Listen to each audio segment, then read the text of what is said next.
Hey guys, Bike here, and today's video is going to be about crafting in Last Epoch. So during my live streams, by the way, if you're interested in live streams, seeing me play this game and have any questions, information available in the link down below.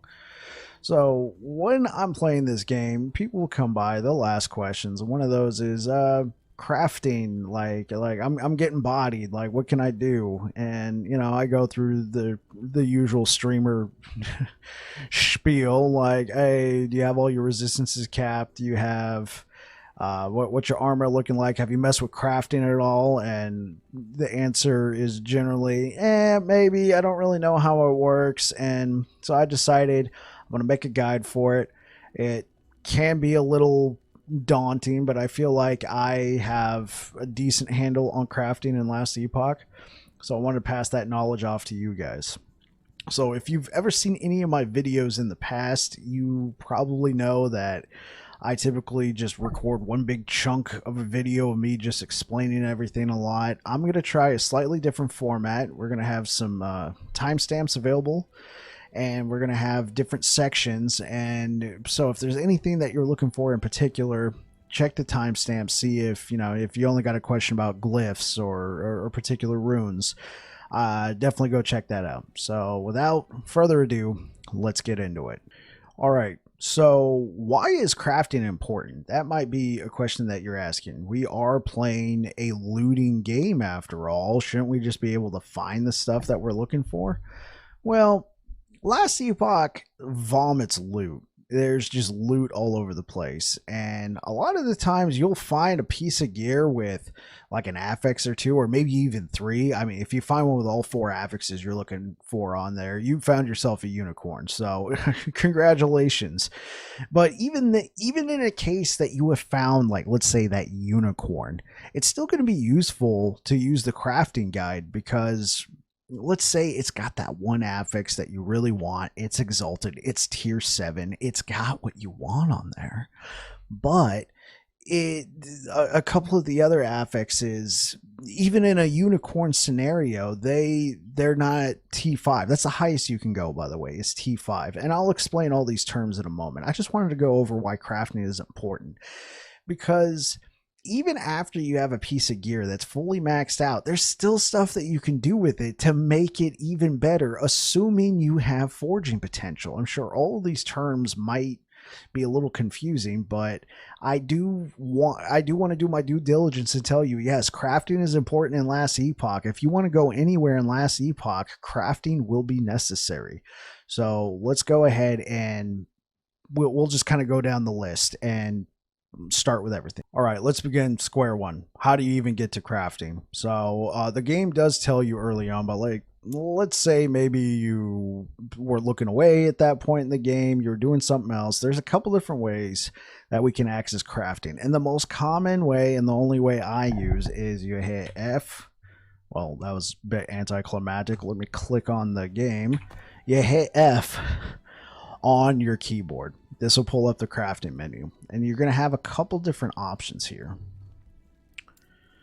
There is also another way. You will find these things in the world that look like anvils. They have an anvil sign. All it does is open the crafting menu for you. There is no bonus that you can get for using this anvil. There is no other reason to use this anvil. So I would say don't even bother looking for these. Just hit F on your keyboard if you're playing with mouse and keyboard. If you're playing with controller, consult the I haven't played with controller at all.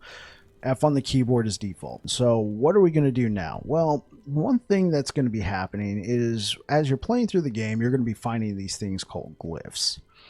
They're going to be dropping. There's also going to be runes, and then there's going to be affixes, which break up into two groups called prefixes and suffixes. They all store in one place. One key note: they do not have to stay in your inventory. You do not have to create a page here in the big old bag of stuff and store stuff. You can, but these cannot be traded, and the only other reason would be to drop them or sell them. I guess I've never even thought about selling them before. They do have a monetary value. I don't think it's worth it.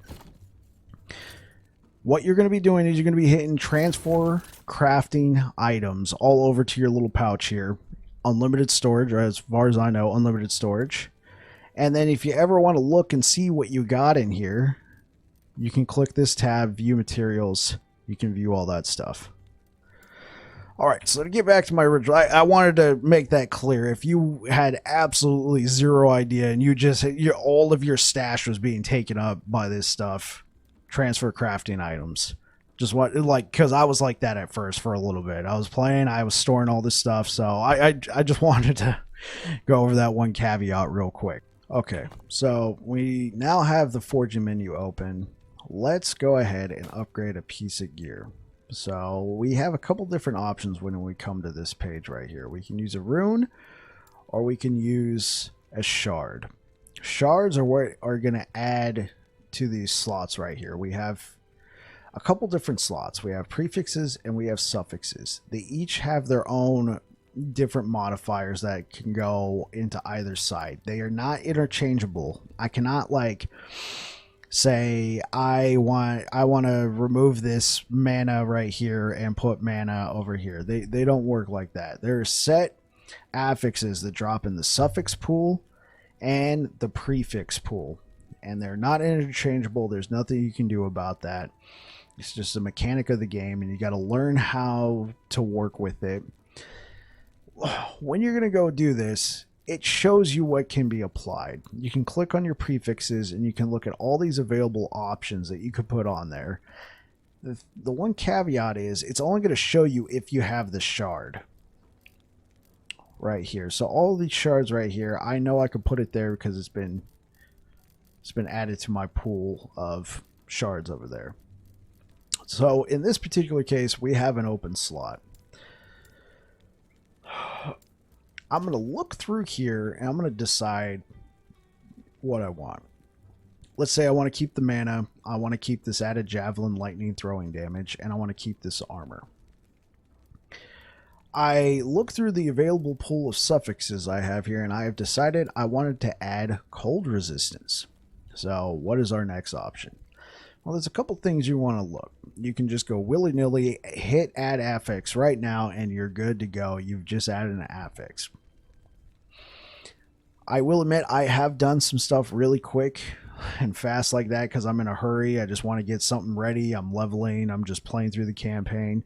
Doesn't matter. That's okay. But let's say this is a piece of gear you want to use for a while until you can find a really nice, suitable replacement. You want to take your time with it. First, you're going to look up here at this number, this forging potential number. This number is completely RNG, unfortunately. You can never add to it. That's the bad news. You can never add to forging potential. You can only help mitigate the cost of it. There's a couple different ways of doing that.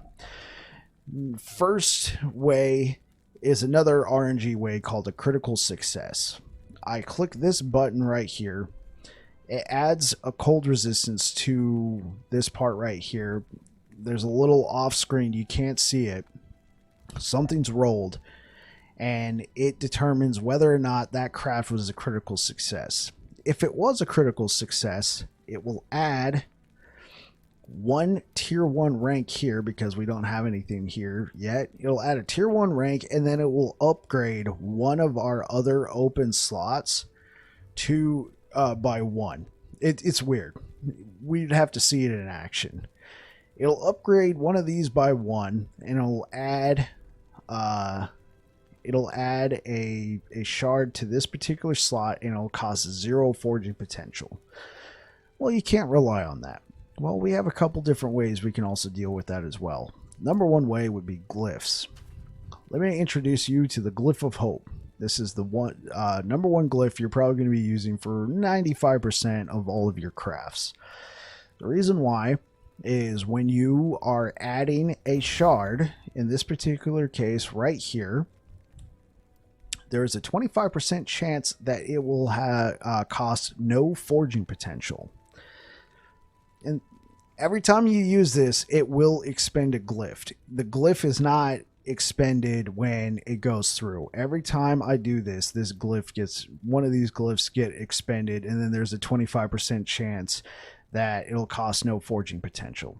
Well, in this particular case, it didn't go through. It did minus a glyph, but look, we were lucky. It only minus 2 forging potential from this number. When this number reaches 0, we cannot edit the craft anymore. So the Glyph of Hope is going to probably be your best friend when it comes to upgrading pieces of gear and adding affixes. But let's look through the other options.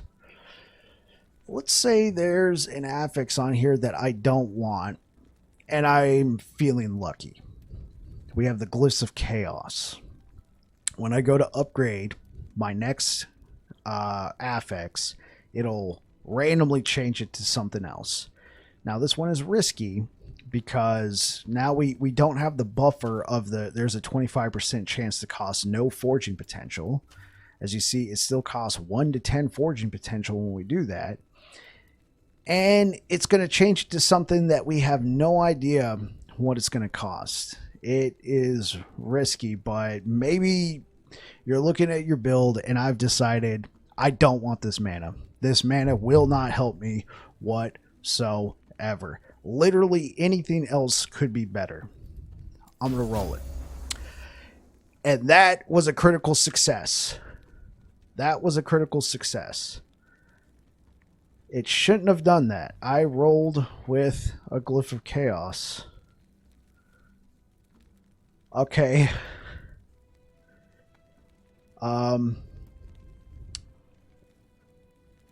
I don't think I've ever seen this happen before. Alright guys, we are seeing this live. Maybe this will become a YouTube short or something, but I used a Glyph of Chaos.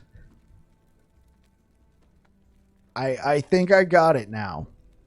I think I understand now what happened.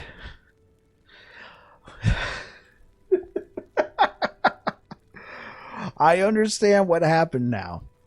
So before, this node right here was giving me flat mana. It was giving me plus like 10 mana or something like that. I'll have to go back and look at it later. I don't think it's important. It was giving me a flat mana. So I decided I was going to change this with a Glyph of Chaos. It changed it from a flat plus 10 mana to now it's changed to a percentage mana based. It changed it to 9% mana.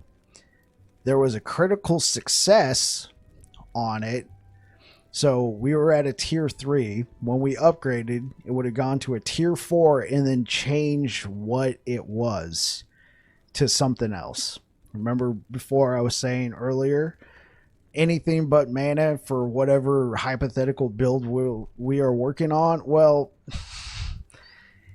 it changed it to a tier 4 percentage mana. It then activated a critical success down here and then upgraded it by another +1 as part of the critical success and used no forging potential.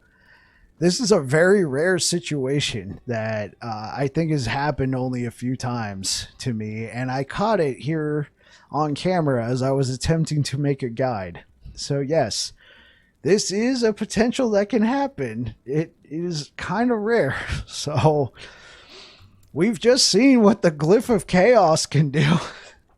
The Glyph of Chaos was very chaotic. All right, let's look at our other glyphs that we have here. I don't think I've ever found this glyph right here that's in 0. I don't even know what it is. So I'm going to own up to my ignorance and say I have no idea. I have no idea what this does. Maybe eventually someday over the rainbow I can make a video and tell you exactly what this is, but I've never run into it, and this is a video based off my experience with the crafting guides. So I'm gonna just ignore what this is because I don't think I've ever found one. So let's go to the next glyph. Glyph of Order. What Glyph of Order is... it's almost worthy of its own video. I rarely use this because I could care less most of the time. There's a range that we have. So let's say this armor right here is plus 62 armor. At its current range right now, there's a range of which it could have landed. It could have been 56 armor all the way up to 80. It's at 62, so it's middle of the pack. When I upgrade this to the next tier, that it re-rolls that entire range again, because there's a new range that rolls at tier 5. Let's say this was max. Let's say this was an 80 armor right here at tier 4. And then when I upgraded it, that range is going to roll again. So even though I've upgraded it to tier 5, it's now the lowest range possible. It's now upgraded to, let's say, the next range at tier 5. Let's just see what it does. I've now upgraded this to a 94. Okay, cool. So I've now upgraded the armor shard, and looking at it, it's still kind of stuck around the range. But like, let's say previously when we were looking at that particular roll, it was at 80 at tier 4. And we're going into tier 5, which has a new range of 81 to 110. But it was a max of 80. That's the max possible roll. If I had used a Glyph of Chaos on that, it would have, when I upgraded to tier 5, it would have been the maximum. It would have kept it at its current range. So if I used the Glyph of Chaos on that, this roll I would have known would have been 110. I don't use it that often. It's kind of hard to explain. I've already spent a long time explaining it, but I hope that helps. It's kind of obscure, and they're not super common, as evidenced by the fact I use Glyphs of Hope almost every time I upgrade, and I still have 1093.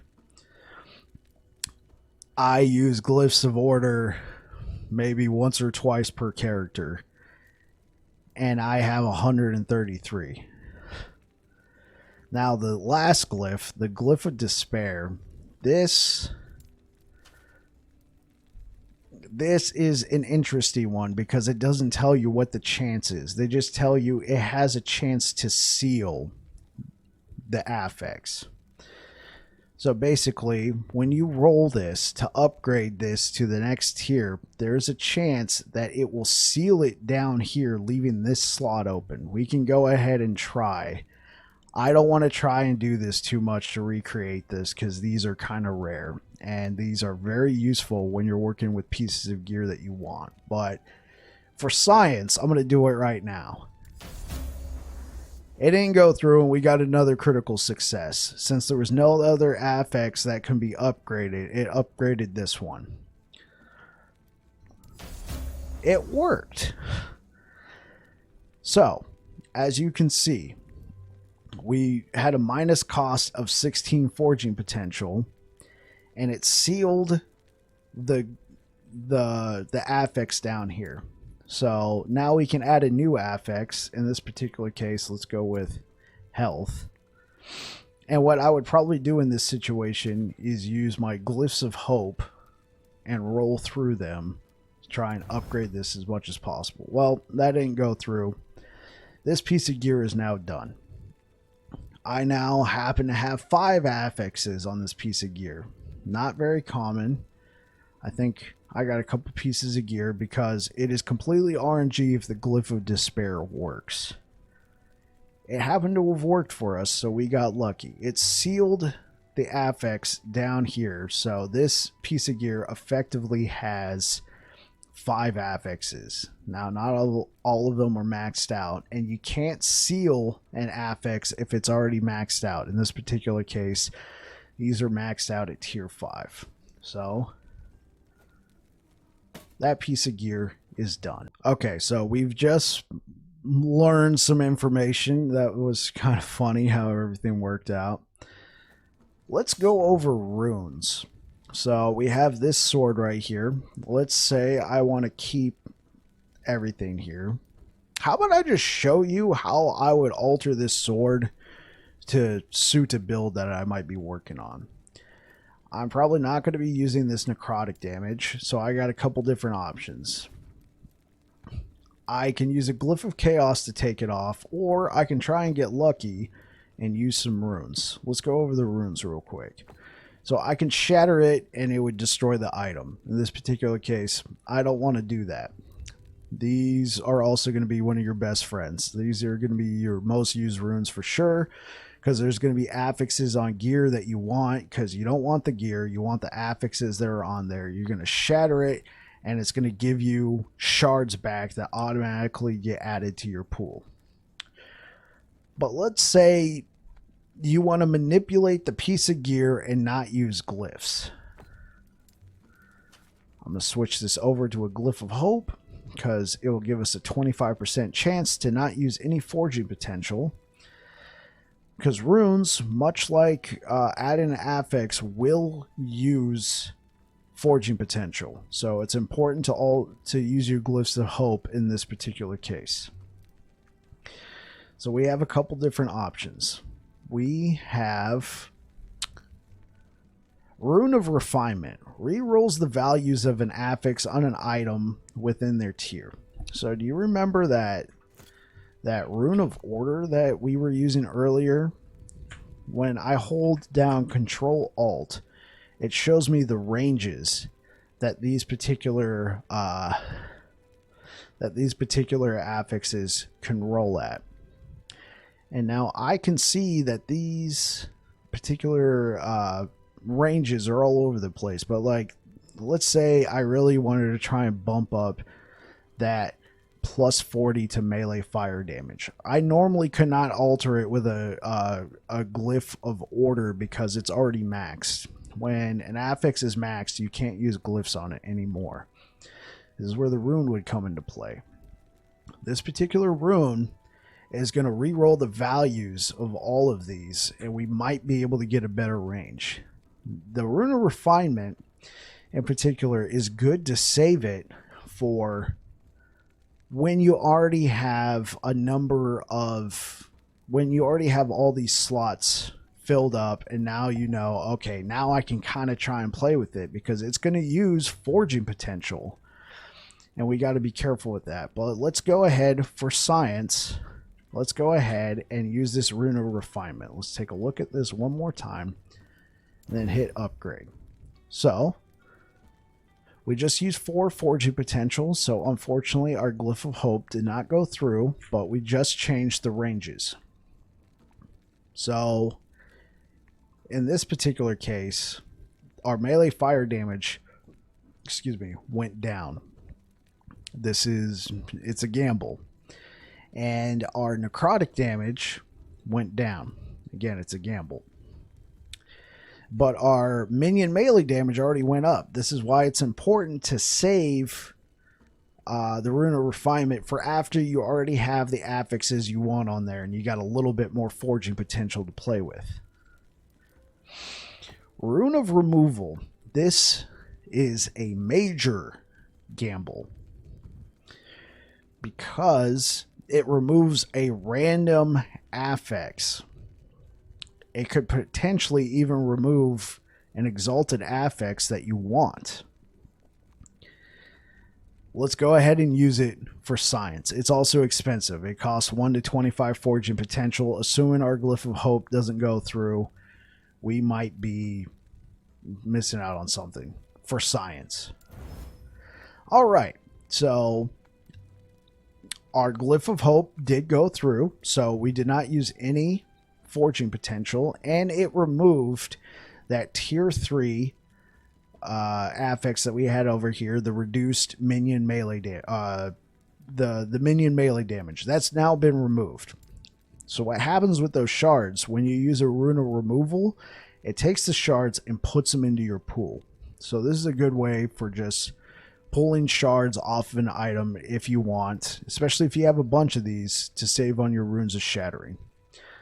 It's worth noting, I should have said this earlier, but when you are using Runes of Shattering, it'll give you a random number of affix shards back. when you use the Rune of Removal, it will give you all those shards back. In this particular case, this is a tier 6.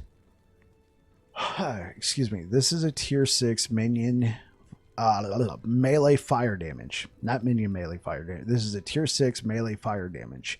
If I wanted all 6 of those shards to come back, I would probably be better off using this Rune of Removal to try and pull it off. I'm not going to do it right now because I want to showcase what else I can do. So that's what Rune of Removal does. Our next is the Rune of Discovery. It adds a random affix to any open slots. So in this particular case, if I use this, it's going to add 2 random slots here, but I believe it would reduce our forging potential to 0. Maybe. Let's see. No, it didn't use any forging potential. Good to know. I just learned something new on the spot. The Rune of Discovery took no forging potential and it gave me 2 random affixes here. That's good.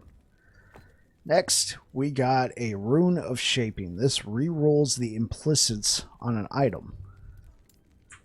So, much like the ranges of our affixes that we had down here, we have our implicits. Every item comes with its own set of implicits.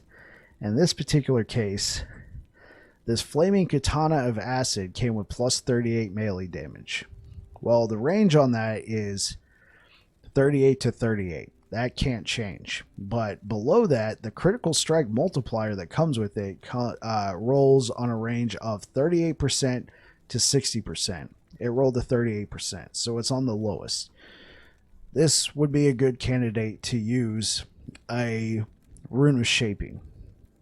Now, much like the previous rune, the Rune of Refinement, this is another rune that you're going to want to save for later after you've already had your affixes set up and you got a little bit more forging potential to deal with. So, for science, we're going to go ahead and roll this right now. Alright, so that took 21%, 21 forging potential, leaving us only with 22 left. Ouch. But we gained another 20% critical strike multiplier added to it. Now, if we look at the range again, it's almost maxed out. This is good. Again, I would save this for when you're when you've already had all your affixes set up and you just wanted to try and refine the weapon a little bit more. Now we have these particular runes down here. These are our rarer runes. So we have the Rune of Ascendance. What this would do is it changes this particular sword into any unique sword. It'll change it into any unique sword. This is an uncommon rune, but you will find a decent amount of these. What I like to do is just bank these for a while. Then if there's a unique I'm looking for, in this particular case, let's say a sword, I'll try and find a couple different swords I don't care about and then upgrade them to a unique, just to see what kind of unique I can get. It won't, when I upgrade this to a unique, it will be a unique sword. It's not like I can use this and it'll upgrade it to a unique helmet. It'll be a unique sword. It'll stay within the sword family, but it's not going to be a unique katana. It'll be a unique sword of some kind. It'll be a unique one-handed sword in that regard. We have the Rune of Creation. These are rare. I only have 6 of these. It's saying 5 because I slotted one in right here. Assuming you have forging potential, it'll make an exact copy of this item and then remove the forging potential from each item. So you can't just like take a sword, it's got some affixes on there that you really like, and then you make a copy of it so you have double the chance to get a good sword. Now, it'll remove the forging potential. So this is good to use on, let's say, jewelry. If we look at this particular ring right here, it is maxed out. There's not a lot I can do. I can do a rune of refinement. I can do a rune of shaping. I guess I could do a rune of removal if I wanted to. I would not do that in this particular case. But I could use these runes, or since I have 10 forging potential left, I can do a rune of creation and create an exact copy of it. And then both rings will have 0 forging potential, but then I would have 2 copies of it. It works out because you have 2 ring slots. This is really powerful. In most cases, I would say this is where you would use the rune of creation. Or if you... This is going to get into the legendary potential video. But let's say I have this helmet that I really like, and I wanted to keep this helmet, and yes, I know it has 0 forging potential, but let's say it had some forging potential left, and I had a unique helmet that I wanted to put onto a unique item for legendary potential purposes and upgrading it to a legendary. I could make a copy of the helmet, still keep this helmet, and then I would have a helmet that I can try and combine with a unique item. Whole different video, but that's where rune of creation could come into play. Rune of research. These are uncommon. You get these from the exiled mages. You will find a decent amount of exiled mages out there. They're in that canister that you'll find on the map. You click on it, it opens, a mage jumps out, you get into a fight. I call them hamsters because they like to teleport all over the place. You kill them, they have a chance to drop one of these. What this does is if they dropped an item with an experimental affix on it, you can seal that affix with a rune of research. Doesn't come up too often, and I don't use them that much, but you could do that if you wanted. It would work a lot like the Glyph of Despair. And that is the runes. Okay, so we've gone over glyphs and runes, and now let me show you how I would approach an item that I might use personally. We have this particular helmet. Let me just show you, and I'll explain what I'm doing, how I'd go about adding and doing something with it. So this is a tier 5. The only way we can remove this now is if I went through and I use a rune of removal. Let's say I am using a mace in my build, so I wanted to go through with this. I would probably leave that right there. We get some extra melee damage. Let's check out the range. We have a range of 14 to 17. It's at 15, middle of the road. I'll leave that there. So we have that affix settled, and then we have the health affix settled. I can already see that it is I can see that it's a tier 6, but it's on the low range of a tier 6. It's bottom. So what I'm probably going to do is try and save some forging potential if I have any left, and use a rune of refinement to re-roll that. Because when you're using an exalted piece of gear, you're mainly looking to stack that one affix, the exalted affix, and you're trying to add some affixes around that to help. So let me just show you what I would do. I'm not going to need this. Endurance, that's an okay roll. Let's go ahead and just keep that. Let's see, let's add strength. I want to make sure I don't leave the Glyph of Chaos on here, because if I add this, it'll add a strength. If I click it again, it'll change the affix. So let's use a Glyph of Hope. This is going to be the one you're going to be using often. We got a critical success there. That's what I'm talking about. If we notice, our tier 3 endurance got upgraded to a tier 4. Let's do that one more time. Okay, so now I got a tier 4 endurance. I could go and roll that right now. I might not have any forging potential left, but I did get the tier 5 affix. It rolled at 7. The range is 7 to 8. I already know my health is a little bit lower. The health percentage is a little bit lower. So instead of upgrading this endurance, I'm going to leave that there, and I'm going to use this Rune of Refinement, and I'm going to make sure I have my Glyph of Hope open. Okay. I have 2 fortune potential left. So let's see what we got. Okay, so our health went up by 2 points. Our strength is now at 8. Our melee physical damage went up from 15 to 16. Our endurance went up to 10%. This is a good range. Let's go ahead and take a look at the implicits.